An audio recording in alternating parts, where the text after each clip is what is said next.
Shalom et bienvenue sur Vidéo Tabernacle. Nous vous saluons dans le nom du Seigneur et Sauveur Jésus-Christ. Aujourd'hui, vous êtes dans VDG ou encore La Voix des Grandes Eaux. Une occasion pour nous d'investiguer sur la doctrine et nous allons parler sur un sujet très capital dans le message du temps de la fin, selon les enseignements du prophète William Marion Branham. Et aujourd'hui, nous allons parler sur la nuée de 63 par rapport à la venue du Seigneur et au règne du millénium. Nous avons reçu pour ce sujet le pasteur René Ebongué, qui est pasteur de Grâce Divine Tabernacle, ici dans la région parisienne en France. Que Dieu vous bénisse, pasteur René, et merci d'avoir accepté cette invitation. Merci frère Jules, que Dieu vous bénisse richement et soyez le bienvenu dans cette assemblée qui vous reçoit vraiment avec joie. Merci beaucoup pour cet accueil que nous apprécions. Nous parlons d'un sujet très capital, un sujet qui fait qui suscite beaucoup de questions dans le cœur des gens.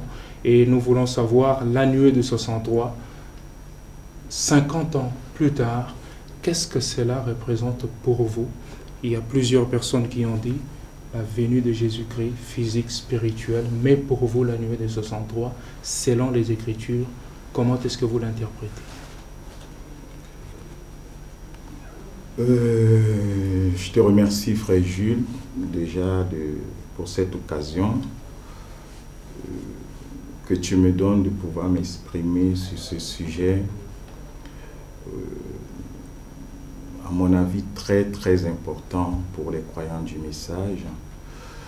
Je crois que nous avons eu la grâce de recevoir le plus grand prophète que Dieu a envoyé à la terre, en dehors du Seigneur Jésus-Christ.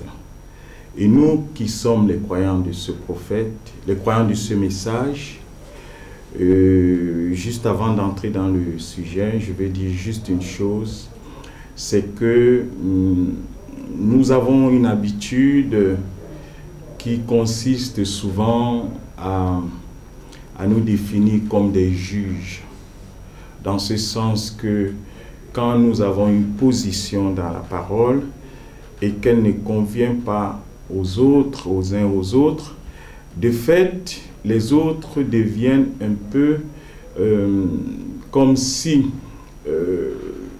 ils sont hérétiques. Ça veut dire qu'ils parlent des hérésies et de fait, donc, nous plaçons en position de juge. Parce que nous croyons que ce que nous disons, c'est ce qui est vrai, et ce que l'autre pense est plutôt faux. Et c'est ce que nous avons remarqué malheureusement au milieu de nous. Et ce que je sais, ce que je dis souvent, c'est que Dieu nous a envoyé le message par la voix du prophète William Marion Branham. Et nous le prêchons tous. Chacun le prêche au mieux de sa connaissance. C'est pourquoi les positions des uns et des autres sont au mieux de leur connaissance.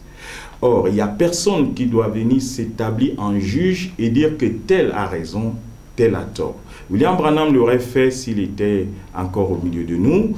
Donc, voilà pourquoi je dis ce que je dirais dans cette interview. Je l'ai dit au mieux de ma connaissance, de ce que je connais de ce message. Et ce que je dis, je ne le tire de personne, d'aucun homme. Je le tire des enseignements de William Branham et en rapport avec les Saintes Écritures, la Bible. Donc, par rapport à la question que tu m'as posée, parlant de la nuée de 1963, je pense que la nuée de 1963, c'était l'accomplissement de plusieurs écritures. On peut regarder dans la Bible, c'était l'accomplissement des Actes 1er, versets 9 à 11. C'était l'accomplissement d'Apocalypse chapitre 10, versets 1 à 7. C'était l'accomplissement de 1 Thessaloniciens 4, 15 à 18. Donc, on peut aligner beaucoup d'écritures comme ça dans la Bible qui marquent l'accomplissement de cette écriture-là, de cette promesse-là. Donc, pour moi, la nuée de 1963, ce n'est qu'un événement que j'appelle la venue du Seigneur. Merci beaucoup, pasteur. J'aimerais retourner au point que vous aviez fait précédemment. Je pense que Vidéo Tabernacle, nous avons conçu de commencer cette émission juste pour permettre à tout un chacun, ministre de l'Évangile selon Éphésiens 4, de donner son point de vue selon la connaissance et la grâce qui a été faite par Dieu. C'est pourquoi nous approchons tout le monde, y compris vous, et nous vous remercions pour cette occasion. Merci beaucoup pour cette réponse. Vous aviez dit que la nuée de 63 est pour vous la venue du Seigneur. Cette venue du Seigneur que vous avez identifiée dans l'accomplissement de la nuée de 63, est-elle la quantième des venues? Parce que le frère Branham nous a dit que Jésus-Christ vient 3 fois. Il vient premièrement pour racheter, pour enlever, et il vient ensuite pour régner. Si elle est une venue du Seigneur, est-elle la quantième de ces 3 venues? Je pense que quand le prophète il parle des 3 venues, il se situe dans une logique telle que le Seigneur est identifié sur la terre. C'est-à-dire, quand je parle des 3 venues, la première venue, c'était sur la terre. Il y aura une seconde venue sur la terre. Il y aura une troisième venue sur la terre. Maintenant, la venue de 1963, que nous appelons la nuée de gloire, je dis pour ma part, c'est le prolongement de la rédemption. Parce que la rédemption n'était pas complète quand Jésus est mort sur la croix. Pasteur René, excusez-moi, j'aimerais quand même que vous puissiez clarifier. Vous l'avez appelé venue. Oui. Et dans les venues, nous en avons 3. Oui. Nous savons que la première est accomplie. Oui. Et si vous appelez la nuée de 63 une venue, l'identifiez-vous parmi ces 3-là? Et si oui, laquelle de ces 3? Je ne peux pas l'identifier formellement par rapport aux 3 venues. Pourquoi? Parce que les 3 venues, je vous ai dit, la première venue, quand Jésus est venu mourir pour acheter son Église, c'était sur la terre. Quand Jésus revient pour la deuxième fois, ce sera pour prendre son épouse, pour l'amener dans la gloire.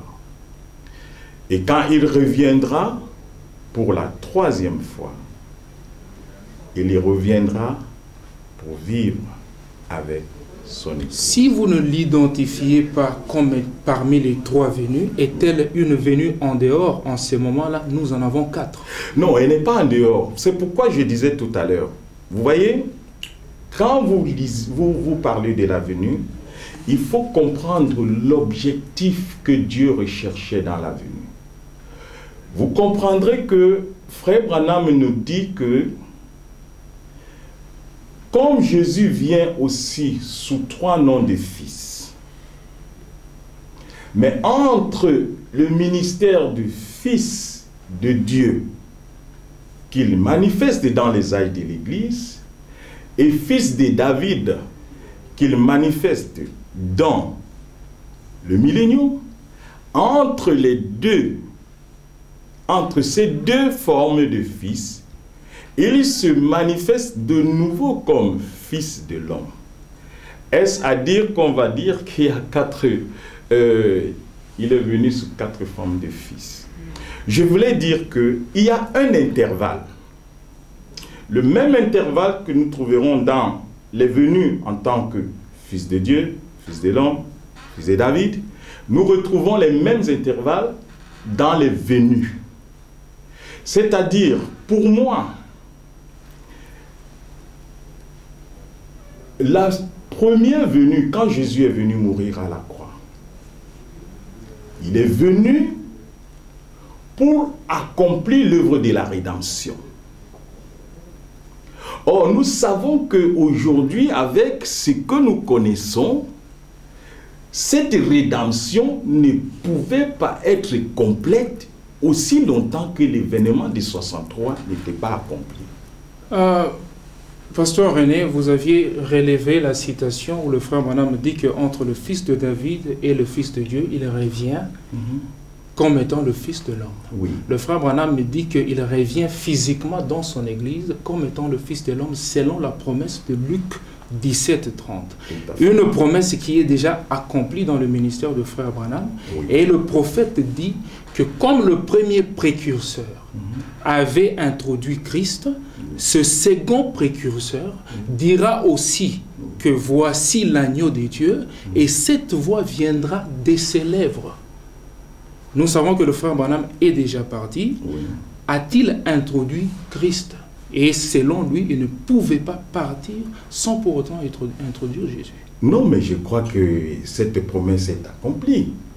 C'est-à-dire, je crois que William Branham a manifesté le type parfait de Jean le Baptiste. A-t-il introduit Jésus? Oui. Pour la 40e fois? Bon. Est-ce que je peux la quantifier, cette 40e fois? Parce que nous avons les 3 grandes lignes que Frère Branham nous dit. Je dirais donc ceci. S'il faut la placer, je la placerai dans le cadre de la seconde venue. C'est une seconde venue. C'est une seconde venue. Oui. Quand vous la classez dans le cadre de seconde venue, oui, attendez-vous une autre venue après celle-là? Non. Donc c'est la dernière venue. C'est la dernière venue. Il n'y a pas une autre venue après celle de la nuée, selon là, non. Là, c'est-à-dire que, vous voyez, la venue de 1963, c'est une venue qui est dynamique. Elle est en dynamique. Frère Branham dit dans le message, je crois, quelle attraction sur la montagne. Frère Branham dit, c'est un événement qui ne mourra jamais. Il est continuel. Vous savez, il fallait qu'il y ait la venue de 63. Elle devait parfaire l'église de Jésus-Christ. Qui est pour vous la dernière fois que Jésus-Christ vient? Oui, cette fois-là, non, ce n'est pas la dernière, c'est pour prendre son épouse. Donc, parce qu'il reviendra après pour vivre. Dites-vous que la venue de 63 est quand Jésus-Christ, c'est quand Jésus-Christ est venu prendre son épouse? Oui, non, je dis que c'est une dynamique. C'est-à-dire qu'elle rentre dans le cadre de la seconde venue. Par contre, comme c'est dans un processus, c'est une dynamique, alors c'est quelque chose qui démarre. Je vous amène une citation du prophète. Oui. Dans les exposés des âges de l'Église, le frère Branham est en train de parler de cette nuée. Il dit qu'il vient dans les nuées de gloire, oui, comme ils l'ont vu sur la montagne de la transfiguration. Oui. Et ses vêtements resplendissaient, tandis que la puissance de Dieu l'enveloppait, et tout œil le verra. Oui. Le frère Branham dit que ce qui veut dire, ce n'est pas l'enlèvement. Oui. C'est quand il viendra prendre sa place légitime du gouverneur du monde. Donc, le frère Branham s'oppose à votre manière d'expliquer, disant qu'il est venu pour prendre son épouse. Ici, il dit que quand tout œil le voit, ce n'est pas l'enlèvement, mais plutôt quand Christ vient comme étant gouverneur du monde. Oui, mais vous devez savoir qu'il y a une différence entre la venue du... Bon, je dis, je crois. Je dis toujours je crois, parce que c'est au mieux de ma connaissance. Je crois que l'événement ou bien la venue du Seigneur, c'est comme un bloc. Mais dans le bloc, il y a beaucoup d'éléments dans ce bloc-là. Si vous prenez l'écriture de, je suppose que c'est Apocalypse chapitre 1, verset 7, là où il est dit « tout œil le verra ». Oui. Vous savez que Frère Branham, il relie cette écriture avec Daniel 7. Il relie cette écriture même avec Zacharie 14, les myriades qui viennent. Oui. Donc, vous comprenez que quand Frère Branham parle de ça, dans le message qu'est l'attraction sur la montagne, Frère Branham est en train de parler de la venue de cet ange. La venue des myriades est-elle un événement d'avant ou d'après l'enlèvement? La venue des myriades. Non, les myriades, c'est après l'enlèvement. Donc, comme vous venez de dire que le frère Branham identifie la nuée de 63, à Daniel, c'était à la venue de myriades, nous savons que c'est un événement d'après l'enlèvement. Supposons-nous que l'enlèvement a déjà eu lieu. Non, c'est-à-dire, c'est pour ça que je parle toujours d'une dynamique. Vous savez, le message, c'est une dynamique. Vous ne pouvez pas circoncire le message. C'est comme un cercle. C'est un 8. Donc, vous ne pouvez pas l'enfermer quelque part. Et puis, vous devez savoir que nous avons reçu un prophète.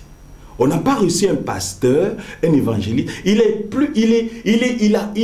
a englobé tous les ministères. Et ce prophète-là nous a dit que la venue des myriades vient après l'enlèvement. Non. C'est-à-dire qu'il faut comprendre le langage du prophète. Le prophète, je vais te donner, frère Jules, juste une citation que tu vas...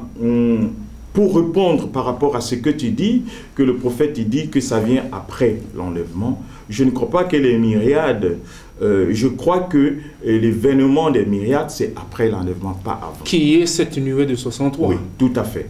C'est relié, c'est rattaché à ça. Parce que dans la venue du Seigneur, il y a beaucoup d'événements dedans. Qui s'accomplissent directement? Non, ces événements ne s'accomplissent pas totalement au même instant. Pourquoi pas? Je crois que c'est la manière de Dieu de faire. Parce que je voulais te lire juste une citation biblique, là où il dit, et l'apôtre Paul nous dit, je suis dans les Colossiens chapitre 1er, verset 24, il dit, je me réjouis maintenant dans mes souffrances pour vous. Et ce qui manque aux souffrances de Christ, je l'achève dans ma chair pour son corps qui est l'Église. C'est d'elle que j'ai été fait ministre selon la charge que Dieu m'a donnée auprès de vous, afin que j'annonçasse pleinement la parole de Dieu. Il dit, le mystère caché de tout temps et de tous les âges, mais révélé maintenant à ses saints. Quand vous prenez littéralement ce que Paul dit ici, vous faites mentir Paul. Parce que Paul est un prophète ici. Il est en train de prophétiser. C'est un événement prophétique. Parce que le mystère caché est révélé, le mystère caché dans tous les âges. Nous savons que ça n'a pas été révélé au temps de Paul. En plus, Paul est au premier âge, mais il parle déjà des âges de l'Église. Il dit, le mystère caché de tous les temps et de tous les âges. De quel âge il parle? Alors qu'il est au premier âge. Mais il dit, voici qu'il est révélé maintenant.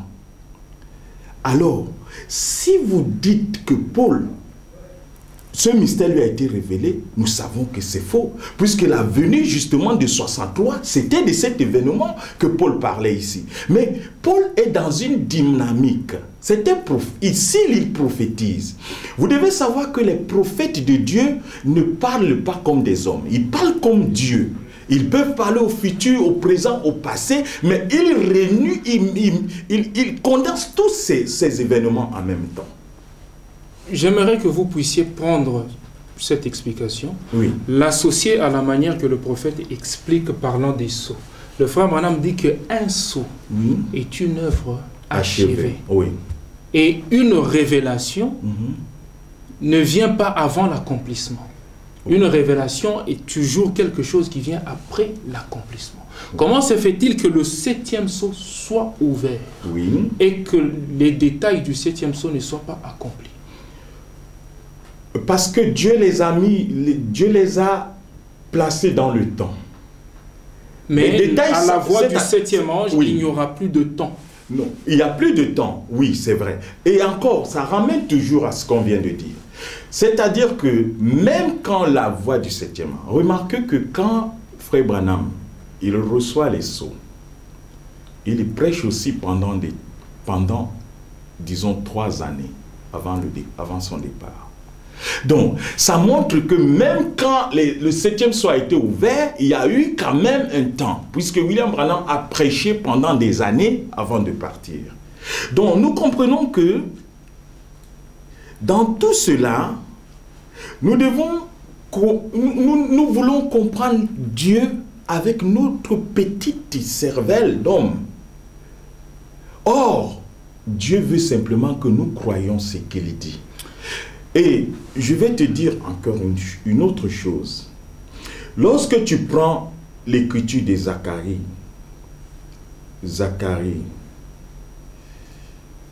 14, une écriture qui parle. Quand Frère Branham parle de Zacharie 14, il réfère ça à la nuée de 63. Tu verras que là-dedans, le prophète Zacharie, il dit, je suis dans Zacharie 14, verset 5, il dit, verset 14, « Ses pieds se poseront en ce jour sur la montagne des Oliviers, qui est vis-à-vis de Jérusalem. Du côté de l'Orient, la montagne des Oliviers se fendra par le milieu à l'Orient et à l'Occident. Il se formera une très grande vallée. Une moitié de la montagne reculera vers le septentrion et une autre moitié vers le midi. Il dit, vous fuirez alors dans la vallée de mes montagnes, car la vallée des montagnes s'étendra jusqu'à Atsal. Vous fuirez comme vous avez fui devant le tremblement de terre au temps d'Osias, roi de Juda. Et l'Éternel mon Dieu viendra, et tous ses saints avec lui. En ce jour-là, il n'y aura point de lumière, il n'y aura du froid et de la glace. Ce sera un jour unique connu de l'Éternel, et qui ne sera ni jour ni nuit, mais vers le soir, la lumière paraîtra. Tout le croyant du message, il rattache cette écriture au ministère de William Branham. Il rattache cette écriture à l'accomplissement et la venue de cet ange. Parce que le Seigneur, il vient ici avec tous ses anges. Mais montez plus haut, vous verrez que la Bible dit, il posera ses pieds en ce jour-là sur la montagne des Oliviers. Mais quelle montagne des Oliviers? Donc vous comprenez que le langage prophétique, ce n'est pas le langage des hommes. Ici, il pose ses pieds sur quelle montagne des Oliviers? Jésus va revenir poser ses pieds sur quelle montagne des Oliviers? Donc ça nous montre une chose. Les débats que nous avons, les confusions que nous nous donnons nous-mêmes, c'est parce que nous voulons parler du langage de Dieu avec notre langage humain. Comment expliquer que dans Apocalypse chapitre 10, le frère Branham dit dans la brèche au paragraphe 29, il dit que j'ai vu un ange puissant qui descendait, parce que la nuée dont nous parlons, qui est aussi Apocalypse 10. Oui, je le crois, oui. Qui descendait du ciel enveloppé d'une nuée, au-dessus de sa tête l'arc-en-ciel. Si vous remarquez, c'est Christ. Oui. Vous voyez, en effet, dans l'Ancien Testament, il est appelé l'ange de l'Alliance. Il vient tout droit aux Juifs, car pour ce qui est de l'Église, c'est terminé. Oui. Car il est un messager pour Israël. Oui, tout à fait. Le frère Branham identifie déjà dans la venue de la nuée qu'il va tout droit aux Juifs. Un événement qui se passe après l'enlèvement. Non, mais remarquez, c'est toujours dans cette dynamique. Apocalypse chapitre 1er, verset 7, dit que quand il vient dans les nuées, tout œil le verra. Et même ceux qui l'ont percé. Donc là, et même ceux qui l'ont percé, c'est qui? C'est les Juifs. Mais avant qu'il aille aux Juifs, parce que c'est une continuité, tout œil le verra. Comment est-il arrivé chez le Juif avant que les gentils ne soient enlevés? Pardon? Comment est-ce que Jésus... Non, il n'est pas encore arrivé chez les Juifs. Ici, je viens de vous donner la citation où le frère Branham, dans la brèche 29, il dit, il vient, vous voyez, en effet, il est l'ange de l'Alliance. Remarquez, c'est Christ. Dans l'Ancien Testament, il est appelé l'ange de l'Alliance. Il vient tout droit. Oui, c'est une prophétie. C'est prophétique. C'est le langage, c'est ça que j'appelle le langage prophétique. Parce que quand Frère Branham me dit, ça veut dire qu'il a une finalité. Bon, je vais encore donner un exemple. William Branham prêche la statue de l'homme parfait en 1962. Et il nous fait un drôle de schéma, une pyramide. Et quand il fait la pyramide, alors qu'il nous dit depuis que la pyramide n'a jamais été coiffée. Mais William Branham, en 1962, il va faire le schéma et il va coiffer la pyramide. Et il va dire, voici la statue de l'homme parfait. Et nous savons que la pierre de fête n'avait jamais coiffé l'édifice, l'église. Et que l'église est coiffée lorsque justement cet événement s'accomplit. Mais comment expliquer que William Branham, il va coiffer l'église? Dans ce schéma-là, il va dire, voici l'homme qui va être enlevé. Donc, Branham est dans la vision, si vous voulez. Pour le moment, Christ est où? Où est Christ? Il est dans les nuées de gloire. Il est dans les nuées. Écoutez ce que le frère Branham dit dans Apocalypse chapitre 1. Il dit que Christ sur terre était un aigle. Quand il mourut, il était sacrificateur. Cela a fait de lui un agneau. N'est-ce pas vrai? Et lorsqu'il viendra, il sera un roi. C'est pourquoi il sera un lion. Et dans Apocalypse, au chapitre, le 7e psaume, c'est la voix du lion qui rugit. Oui. Et le frère Branham dit qu'il a quitté le trône d'intercession. Oui. Et maintenant, il est un lion. Oui. Et quand il est un lion, c'est pour le jugement. Oui. Et les âges des églises sont déjà terminés. Oui. Mais remarquez, quand vous regardez Apocalypse chapitre 5, vous remarquez que Jean, il y a deux visions. Il y a Jean qui voit un... Qu'est-ce que je vais dire? Je voulais relier ça avec le livre, je crois, Apocalypse chapitre 5. Oui. Donc, vous voyez que l'ancien des jours, il a vu une image et Jean en a vu une autre. Le même événement. L'un a vu un agneau et l'autre a vu un lion. Donc, ça montre toujours une chose. Moi, je dis, je le redis. Jésus-Christ, il vient en tant que lion de la tribu de Juda. Ça, nous le croyons. Et quand il vient en tant que lion, son intercession est déjà finie, qui est reliée aux âges de l'Église. Oui. Et les âges de l'Église sont déjà terminés parce que le livre des Sceaux n'est révélé une fois que les âges des Églises terminés. Bien sûr, oui. Et alors, si les âges de l'Église sont terminés, comment attendez-vous un enlèvement en dehors du 7e âge de l'Église? L'enlèvement, normalement, les âges de l'Église sont terminés. En même temps, les âges de l'Église se poursuivent. Quand je dis que les âges de l'Église se poursuivent, je veux dire, le 7e, la Odyssée, est terminé dans un sens, mais la Odyssée se poursuit toujours. Parce que vous devez dire ça selon une écriture. Le frère Branham, quand il a dit terminé, il n'a pas dit dans un sens et qu'il continuait dans l'autre sens. Non, je vais dire que quoi? Quand Jésus dit, je vous laisse dans le monde, mais vous n'êtes pas du monde. Ça veut dire que, bien que vous soyez dans ce monde, vous n'appartenez pas à ce monde. Quand je dis, nous ne sommes pas de Laodicée, dans ce sens que Laodicée a mis Jésus-Christ dehors. Laodicée a rejeté la parole. Pour vous, sommes-nous dans l'âge de Laodicée ou est-il déjà terminé? L'âge de Laodicée, c'est ce que je suis en train de dire. Je dis, nous sommes dans... Moi, j'appelle toujours ça une dynamique. Nous sommes dans une dynamique qui veut que c'est comme une fusion. Comme Frère Branham dit, même les âges de l'Église se fusionnent. C'est-à-dire, un âge se poursuit alors que l'autre âge commence pendant que l'autre âge est encore en train de se poursuivre. Donc, il y a une fusion. Même ça, quand je dis que l'âge de Laodicée, moi, je sais que je ne suis pas de Laodicée.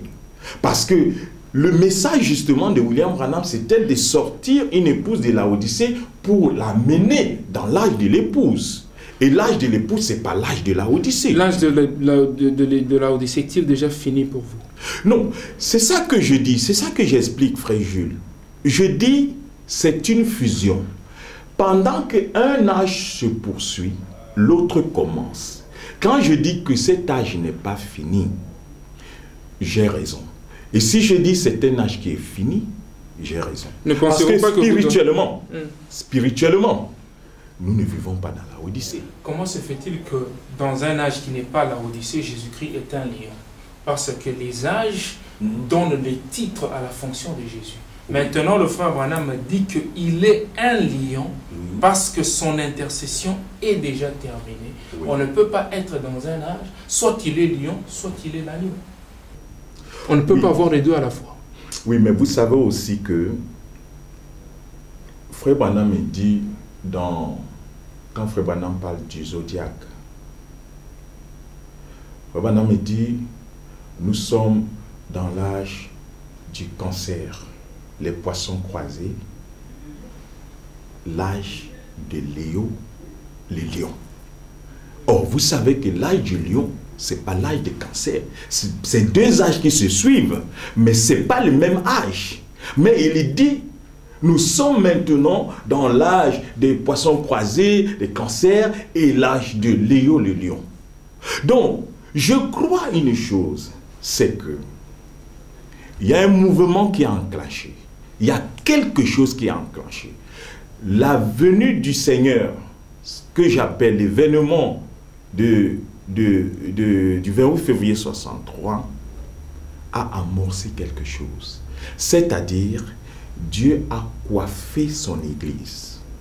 Il lui a apporté la chose qu'il manquait pour parfaire.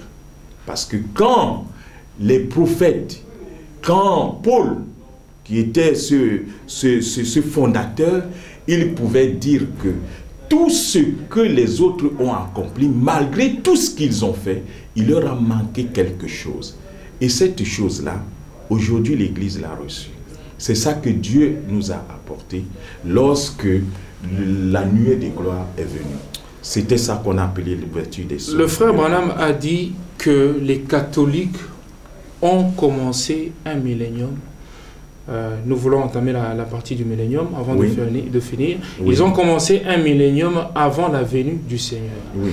Tout au début, vous avez appelé la nuée de 63 comme étant la seconde venue du Seigneur. Oui. Est-il pour vous le commencement du millénium, parce que le frère Branham dit que le millénium devait commencer quand Jésus-Christ viendrait. Oui. Si vous l'avez appelé seconde venue du Seigneur, le millénium a-t-il commencé? Oui. Bon, le millénium, pour moi, il n'a pas commencé. Parce que j'ai dit que dans la venue du Seigneur, il y a beaucoup d'événements qui se passent. Je sais une chose. La deuxième fois, quand Jésus vient, c'est pour prendre son épouse. Or, avant de prendre son épouse, il y a deux dimensions. Les deux dimensions, il faut prendre l'épouse qui s'est endormie durant les 7 âges. L'épouse qui s'est endormie n'a pas une promesse d'enlèvement, mais seule la promesse de la résurrection. Voilà, non. Elle est déjà ressuscitée, cette épouse. Est-il... Voilà. Cette épouse, la résurrection a-t-il déjà eu lieu? Oui, je le crois. Et la résurrection ne peut pas avoir lieu sans l'enlèvement. Parce que selon 1 Thessaloniciens 4, Oui. ceux qui sont vivants ne dévanceront pas ceux qui sont endormis. Oui. Et si la résurrection a déjà eu lieu, selon vous, l'enlèvement, pourquoi l'enlèvement attend? Non. Vous savez, les morts ensuite, les morts en Christ ressusciteront, premièrement. Ensuite, nous les vivants, nous serons changés. Ensuite, nous irons à la rencontre du Seigneur. Donc, ce n'est même pas des événements liés. Nous irons à la rencontre du Seigneur dans les airs. C'est ça l'enlèvement. Les airs, est-ce l'espace? C'est une condition. C'est une condition, on peut dire une dimension. Parce que nous passons d'une dimension à une autre. Ce n'est pas forcément qu'on va s'envoler, non. Qu'est-ce que je vais dire? Remarquez que le mystère de l'enlèvement, ou ce que Frère Branham appellera aussi le mystère du départ, le 7e sceau, le mystère du départ et tout cela. Pourquoi il précise bien le mystère du départ? Il ne dit pas le départ. Le 7e sceau, le mystère. Parce qu'il y a toujours un élément mystérieux dedans. Donc, qu'est-ce que je vais dire? Ce mystère d'enlèvement, oui. Le frère Branham devait aussi être y compris. Oui. Parce qu'il a dit que ce messager du 7e âge oui. participera aussi à l'enlèvement. Et le frère Branham est déjà parti. Oui. Comment se fait-il que cette écriture... Pour moi, ce que je pense, l'événement de 1963, c'est ça qui a ramené nos morts à la vie. C'est pas... Vous savez, quand vous prenez Matthieu 27, prenez Matthieu 27, lisez bien, à partir du verset 51, vous allez remarquer une chose. La Bible dit que quand Jésus poussa un cri, il poussa un cri. Il était encore sur la croix. Pendant qu'il était sur la croix, c'est là où il a poussé les cris. Si vous êtes, on est à vendredi. C'est-à-dire, dans le schéma, nous sommes à vendredi. Parce que Jésus meurt le vendredi soir. Il pousse un cri à la croix. La Bible dit que les sépulcres s'ouvrirent et plusieurs corps des saints ressuscitèrent. Ça, c'est vendredi. Par contre, quand ces saints sont sortis, c'est dimanche qu'ils sont sortis, puisque Jésus est sorti le premier, puisqu'il devait être le premier en toutes choses. C'est le dimanche matin. Mais entre vendredi et dimanche, ces gens-là n'étaient plus des morts, puisque la Bible dit, ils sont sortis. Les sépulcres s'ouvrirent et plusieurs corps des saints ressuscitèrent. Or, quand Jésus pousse le cri, c'est le vendredi. Donc, pour moi, dans ce schéma-là, dans cette dynamique, ce que j'appelle une dynamique, il y a un espace de temps. Dans la première résurrection, il y avait un vendredi, il y avait un dimanche. Jésus-Christ a opéré vraiment des grandes choses pendant les 3 jours-là. Le vendredi, nous savons que la Bible dit, il est allé dans les séjours des morts et sous cela, il libérait ceux qui étaient captifs et tout et tout et tout. Et jusqu'à ce que le dimanche matin, il est sorti. Donc il y a eu un espace de temps. Donc si nous avons eu ça dans le type de la première résurrection, je crois que nous avons aussi cet espace de temps dans le type de la seconde résurrection. C'est-à-dire que le moment où les gens sont ressuscités, ce n'est pas le même moment qu'ils ils ont leur corps. Parce que vous savez, Frère Branham me dit, il faut que la théophanie, pour ceux qui sont morts, la théophanie doit quitter et venir prendre les 16 éléments. Et ceux qui sont vivants, ils doivent être translatés et se connecter avec les théophanies. Donc, il y a tous ces événements, mais nous sommes toujours dans un laps de temps que j'appelle une dynamique. C'est pourquoi je ne vais pas enfermer Dieu dans une théorie ou quelque chose. Si Frère Branham m'a dit quelque chose, je le crois. Mais je crois aussi que si Frère Branham me dit ici quelque chose, je dois le croire. S'il dit ici, par exemple, Frère Branham me dit, le millénium, c'est le type du 7e jour. Qui est le 7e âge de l'Église. Voilà. Pourquoi n'est pas admettre que le millénium a-t-il commencé parce que nous sommes dans le 7e âge de l'Église. Oui, bien sûr, nous sommes dans le 7e âge de l'Église. Frère Branham dit, dans le message La Demeure Future, il dit, remarquez, au paragraphe 203, il dit, remarquez, le millénium, c'est un type du 7e jour. Ensuite vient le jugement du trône blanc. Vous voyez, on a encore le jugement. Pendant le millénium, on est encore dans le temps. C'est un jour, 1000 ans, c'est un élément de temps. Ne confondez pas avec la nouvelle terre. Là, parce que ce n'est pas ça. Donc, le 7e jour, c'est le type du millénium. Le 7e jour, c'est l'âge dans lequel nous sommes. Sommes-nous dans le millénium alors? Nous ne sommes pas dans le millénium parce Pourquoi? que... Parce que le 7e jour, Oui. c'est le type de l'âge où nous sommes, vous Oui. venez de dire, Oui. et c'est le type du millénium. Sommes-nous dans le millénium? Je ne crois pas que nous sommes dans le millénium parce que le millénium a des conséquences immédiates. Mais, Nous savons que comment le millénium, premièrement, le millénium, c'est un espace de temps. Pourquoi on parle de millénium? Je vois souvent... Mais nous sommes aussi dans un espace de temps. Oui, justement, je vais en venir à quelque chose. On parle de millénium par rapport à Adam qui a vécu 930 ans, à Methushalem qui a vécu 968 ans, et aucun mortel n'a vécu 1000 ans. Donc ça veut dire que quand on parle des milléniums, c'est des gens qui vont vivre dans leur être pendant 1000 ans. Le frère Branham a dit que le millénium est aussi le type du 7e millénaire. Oui, c'est vrai. Et nous sommes dans le 7e millénaire. Tout à fait. Et ça parle de la même chose qu'on vous venez de dire dans les 1000 ans. Oui. Nous sommes dans le 7e millénaire. Oui. Ne sommes-nous pas dans le 7e et dans le millénaire? Non, nous sommes dans le 7e, sur le plan des dates, nous sommes dans le 7e millénaire. Mais vous ne pouvez pas, à cause du temps, précipiter une promesse. Non, non, parce que le millénium est dans le temps. Oui, je vais dire que le 7e millénaire, Frère Branham a typifié ça au 7e jour. Oui. C'est pourquoi il rattache ça au millénium. Mais je vais dire ceci.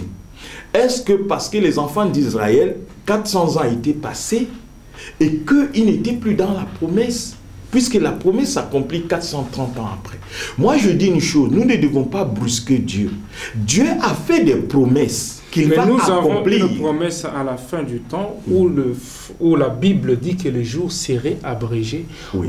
Donc, si vous voulez dire que la promesse est accomplie 430 ans après, Oui. vous voulez insinuer une certaine prolongation Oui. pendant que le jour devait être abrégé. Oui, Et le bien frère sûr. Branham dira que 1977 sera l'introduction du millénium même. Oui. Frère Branham dit, je le crois. Tout ce que Branham dit, je crois. Mais je dis une chose, il y a une conséquence directe du millénium. Laquelle? Quand nous sommes dans le millénium, nous n'avons pas de corps mortels. Ça, vous avez une citation? Oui, bien sûr. Je peux vous donner une citation. Comment se fait-il que si vous n'avez pas de corps mortel dans le millénium, Oui. mais néanmoins il y a le péché dans le millénium? Parce que le frère Le Branham péché est lié. Non, le frère Branham dit que le millénium était le type de Noé dans l'arche, et dans l'arche il y avait le péché. Oui, c'était un type. Mais remarquez que la Bible dit, pendant 1000 ans, le diable est lié. Pendant ces 1000 ans-là, le diable il est lié. C'est ce que la Bible nous dit. Donc, il sera là, mais il ne pourra rien faire. Il ne pourra pas agir.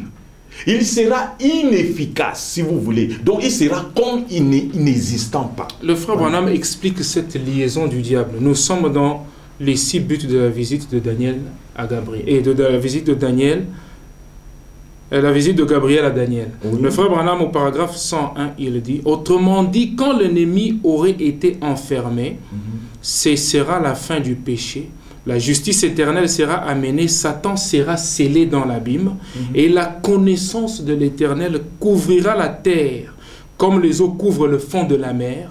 Amen, gloire à Dieu, c'est en route, frères. Les femmes seront des dames, et les hommes seront des gentlemen. Cette liaison de Satan qui est une liaison des circonstances, le frère Branham dit que les dames seront, et les femmes seront des dames, et les hommes des gentlemen. Oui. Ce n'est pas une liaison qu'on va ligoter Satan à un arbre.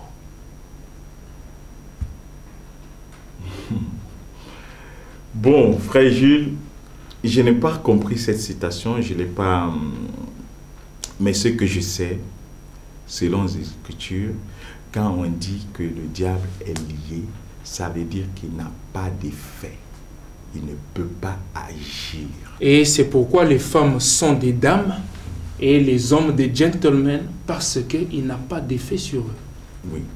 Oui, mais pourquoi nous, si nous sommes dans le millénium, Frère Branham nous a parlé, on a les citations, on n'en cite pas parce que tout le monde a les citations. Il suffit de taper l'ordinateur, vous avez. Mais Frère Branham nous dit que dans le millénium, il n'y aura pas de mort, il n'y aura pas de tristesse, il n'y aura pas de vieillesse. Bon, moi je veux bien comprendre un millénium où nous sommes. Parce que dans le millénium, qu'est-ce qui se passe? Nous sommes l'épouse de Jésus-Christ.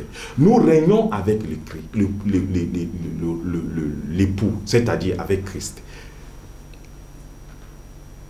Comment pensez-vous un millénium où vous êtes encore assujetti à toute cette souffrance de ce monde et vous devez vous lever? Je disais à quelqu'un l'autre jour, comment me dis-tu que tu es dans les milléniums? Tu dois te lever tous les matins à 5 heures. Il y a un directeur qui crie sur toi et il va faire ceci. Dans le millénium, l'épouse règne.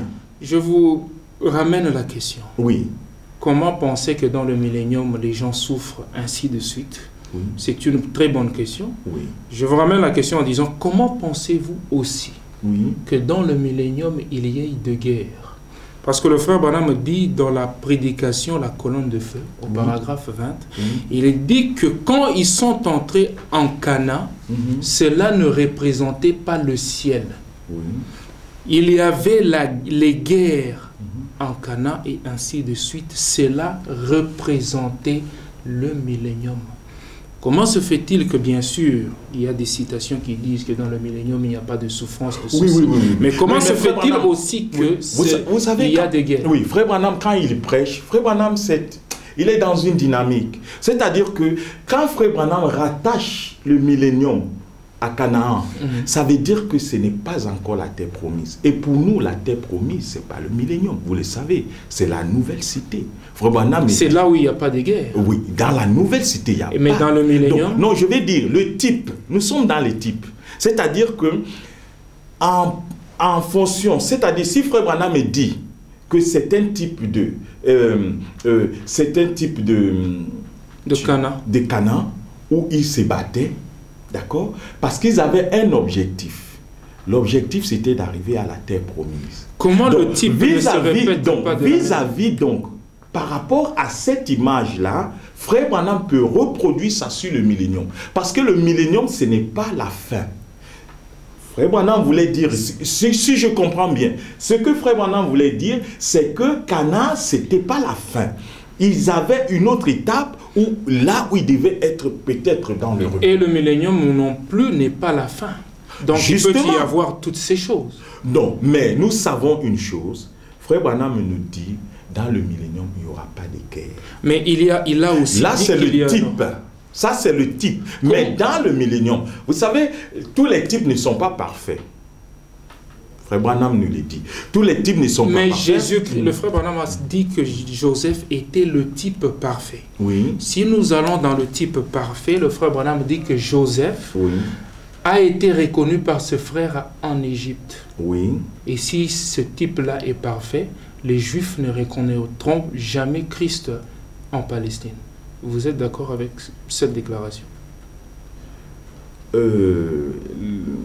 Parce que Joseph a été reconnu en Égypte. Bon, vous savez, quand Frère Branham me dit que Joseph est un type parfait de Christ, c'est un prophète, c'est parce qu'il y a beaucoup d'éléments, il y a beaucoup de ressemblances dans leur vie et tout cela. Et dans cette typologie... Mais nous savons que tous les types ne sont pas parfaits. Non, le frère Branham a dit que Joseph est un type parfait. Oui. Mais nous ne savons pas, nous savons qu'il a dit que c'est un type parfait. Et si c'est un type parfait, oui. Donc nous comprenons que Jésus-Christ ne sera pas reconnu en Palestine. Ah si, il sera reconnu. La Bible dit, quand il y aura quand vous lisez Zacharie 12, qu'est-ce que Zacharie dit? Il y aura un grand deuil. Ce sera un deuil comme il n'y a jamais eu en Israël. Et quand ils lui diront, mais d'où te viennent les blessures? Les blessures me viennent de la maison de mes amis. Donc, Jésus va être reconnu par ses frères. D'ailleurs, frère Branham, quand il parle sur cette dispensation-là, c'est-à-dire ce que je crois être, l'épouse va être enlevée, pendant les 3 ans et demi, il y aura un ministère que Élie et Moïse vont accomplir pour justement leur apporter ce que le tout-œil a vu. Parce que même ceux qui l'ont percé doivent le voir. Pour que Zacharie 12 puisse s'accomplir. Avant de finir, vous avez touché un élément qui m'intrigue. Oui. Les 2 témoins. Oui. Selon le frère Branham, ils ont déjà prêché en Israël. Parce que ce sont eux qui ont révélé le 6e sceau. Non, mais frère Branham, le 6e sceau, c'est quoi? Le 6e sceau, c'est le sceau des coupes, des plaies. Et tout mais cela. Selon le frère Branham, ils ont ouvert ce 6e sceau. Oui, mais vous savez, c'est ça le problème avec nous. Quand un prophète parle, je vous ai parlé tout à l'heure, Zacharie 14, qui nous parle d'un événement qui se passe à Tucson, et ils sont en train de nous dire qu'il descendra, il mettra ses pieds sur le mont des Oliviers. Alors que l'événement est en train de se passer, bien sûr, sur la même longueur, amplitude, je vais dire, sur la même sphère, de l'autre côté des États-Unis. Mais la Bible dit, il posera ses pieds sur le mont des Oliviers. Alors que nous savons que quand l'événement s'est passé, ça s'est passé à Tucson. Or, ce que je voulais dire, quand tu me dis que Élie et Moïse ont ouvert le 6e sceau, qu'est-ce que Frère Branham dit? Quand Frère Branham fait la comparaison entre les sceaux et Matthieu 24, vous voyez que quand il prend le 6e sceau, il montre que ça c'est le sceau de la tribulation, des coupes, des plaies. Et il dit que, remarquez le ministère de ces 2 gens-là, c'est eux qui ont la spécialité de le faire. Regardez ce qu'Élie a fait. Il a fermé le ciel. Et Moïse, il a mené les mouches et tout ça. C'est justement les plaies. Mais quand vous lisez Frère Branham, quand Frère Branham prêche la fête des trompettes, ça c'est longtemps après les sceaux. Remarquez que quand Frère Branham prêche dans la salle, il dit que Élie et Moïse vont le faire. Quelqu'un dans la salle, il doute dans son esprit. Et Frère Branham, par le discernement, il dit, je sens que quelqu'un dans son esprit est en train de se dire, ça ne peut pas être Moïse. Je vais te lire la citation, et peut-être avec ça on va terminer. Frère Branham dit, ceci, je suis dans la fête des trompettes, paragraphe 269, ceci n'est pas simplement une invention, mes amis. C'est ainsi dit le Seigneur, l'Écriture. Paragraphe 270, et au même moment, maintenant, dès que cette église, l'épouse est rassemblée, elle est enlevée. Ce mystère du 7e sceau, ou le 7e sceau, le mystère du départ. Les Juifs, eux, sont appelés par le mystère de la 7e trompette. Voilà. Donc, parce que ce qui est trompette pour Israël, pour nous, c'est les sceaux. Donc, l'église est enlevée par le mystère du 7e sceau, mais Israël est appelé par le mystère de la 7e trompette. Les parce trompettes que eux, les trompettes sont déjà accomplis, dans ouvert et révélé dans le 6e sceau. Tout à fait. Frère Branham le dit, mais je dis ceci. Frère Branham est en train de parler ici, après la prédication sur les sceaux. Question-réponse sur les sceaux, où il a dit tout cela. Il dit, il s'agit de 2 prophètes. Il dit, le mystère de la 7e trompette appelle les Juifs. Il s'agit de 2 prophètes, Élie et Moïse, qui reviennent. Il dit, et c'est là-dessus que les pentecôtistes sont tous déboussolés. Je me demande donc, est-ce qu'il y a des pentecôtistes dans le message qui sont déboussolés? Il dit, ils s'attendent à ce que quelque chose se produise. L'église est déjà partie, ça c'est pour les juifs. Il dit, permettez-moi. Il dira ceci. Permettez-moi de redresser la chose pour vous. C'était bien Moïse. En effet, voici ce que vous pensez. Donc, dans la salle, quelqu'un est en train de se dire, non, ça ne peut pas être Moïse. Donc, comme on est en train de dire, si Moïse et Élie ont ouvert le sixième seau, de quoi Branham parle ici? Là, c'est pour appeler ici Israël à l'expiation. J'aimerais vous couper. Donc, et je m'excuse tellement parce que nous avions pris trop le temps. Oh, je m'excuse d'avoir pris tout ce temps. Non, je pense que ceci aidera ceux qui suivront. J'aimerais vous remercier pour la disponibilité d'avoir entretenu ce partage. Je pense que ça bénira le peuple de Dieu. Que Dieu vous bénisse richement. Je vous en prie, merci beaucoup frère Jules. Bon, on n'a pas eu le temps de donner toutes les citations qui vont avec nos pensées parce que justement on n'a pas beaucoup de temps. Donc on ne peut dire que c'est qu'on a retenu verbalement et tout. Merci beaucoup. Mais que Dieu bénisse ce travail que tu fais. Et je pense que si quelque chose est fait dans un but de faire avancer le peuple de Dieu, Dieu est obligé de le bénir. Merci beaucoup, pasteur René Ebongué. C'était le pasteur René Ebongué de Grâce Divine Tabernacle, ici dans la région parisienne, en France. Nous avions parlé sur la nuée de 63 par rapport à la venue du Seigneur et au règne du millénium. J'aimerais signaler que la position du journaliste n'est que l'opposé de l'orateur qui est en face et cela ne représente en aucune manière Vidéo Tabernacle. C'est juste une possibilité pour nous d'investiguer ce qui a été enseigné par le prophète. Je remercie mon frère qui est derrière la caméra, qui est le frère Ézéchiel Baningela et le pasteur Willy Baningela qui nous a accompagnés. Que Dieu vous bénisse richement et à plus tard. Bye bye. Merci.